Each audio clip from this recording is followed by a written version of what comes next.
This is the quickest way how to stop feeling these negative feelings. And what that simply is to feel those feelings.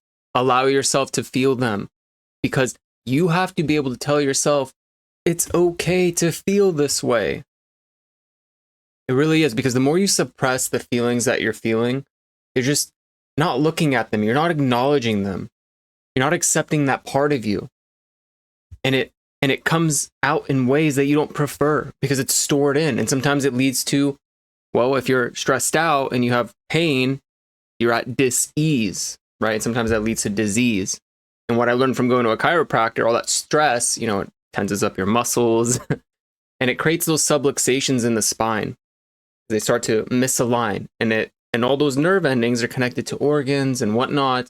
So when your body's not getting the proper alignment because of all the stress you've been undergoing and all this trauma you've been storing, that's why when a lot of people get chiropractic adjustments, they end up releasing past traumas or crying and they don't even know why. They're just like sobbing or they're just so happy. Every time I get my lower back cracked, I just start giggling and laughing and like I just cannot stop laughing. And I think this has something to do with like my inner child area. Don't allow these things to suppress. Okay? And especially for men. Because here's the thing is we grow up being told not to cry and be a man, right? I did that for a long time. And when I was in that state of being this masculine man, when I was like 19 and 20, it was very toxic, very toxic masculinity for me because I suppressed things. I didn't know how to communicate with others, like my feelings. And that led me down a very deep road of depression and sadness. And I couldn't seek the help that I needed and guidance because I was thinking I should be a man and these things shouldn't affect me the way they are. And through that depression, I, didn't want to be on the planet anymore. I started looking up ways how to stop being on the planet. Yeah, it's that, word that starts with an S. I did. I looked up very interesting methods to do so and do it quickly in ways that you can't go back. Like once you do it, like you can't go to the hospital and decide like, no, it's not happening. So my point is like, there's a lot of things that happen when you're able to release your emotions, and crying is a biological effect of alchemizing that energy.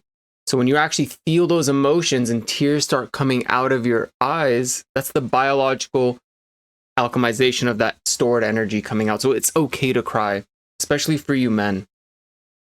Okay? Because we're told, you're a man, you shouldn't cry. Well, guess what? You know how weak it is to buy into somebody else's belief? Like, you want to be strong and masculine? That's the opposite. Believing in you're buying into that belief. Someone telling you not to cry because you'll look strong. That's not true. You're buying into somebody else's opinion. That's literal weakness. And not being able to be vulnerable, and vulnerability is being able to express your emotions without fear of the outcome. Fear of the outcome, right? Because you're in fear of the outcome and you're not being able to be vulnerable, you're in fear. How strong are you then? Not very. That's weakness because you're afraid.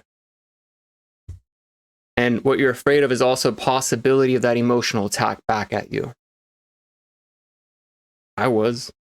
And I started realizing it doesn't matter because if I'm going to live my life based on everybody else's opinions, then it's not even my life anymore. Right? And I wanted to find a way to be happy. So I started alchemizing energies and feeling them. So feel what you need to feel to release it. I challenge you. Don't suppress these things because you're hiding and this is for everyone. When you suppress things and you hide behind your physical body, and deep down inside, you're dying and it's burning and it sucks, you're just going to keep attracting more of that because you haven't learned how to alchemize and let it go and stop suppressing. And once you do that, you also start realizing an area of growth where it's like, now you understand maybe how to set boundaries better, how to communicate better. You start attracting healthier relationships because now you're becoming healthier. That's the real journey to freedom out of fear and being able to step into deep and meaningful connections with others. So I challenge you, feel what you need to feel this week and let it go. That's the way you do it, is by allowing it to be let go. And if you need to cry, cry. Men cry. They do. Whoever told you they don't, they lied to you. Okay? And you believed it. So get rid of that limiting belief, because that's limiting you and your emotions and your feelings and who you really are. It's limiting you to be the small person, while everybody else that told you not to is probably suffering on their own too. Or maybe they even said it to try to control and manipulate you. Like, imagine the toxicity behind that. So I challenge you, feel what you need to release it and get rid of that limiter. Okay? Have an alchemizing day. Namaste.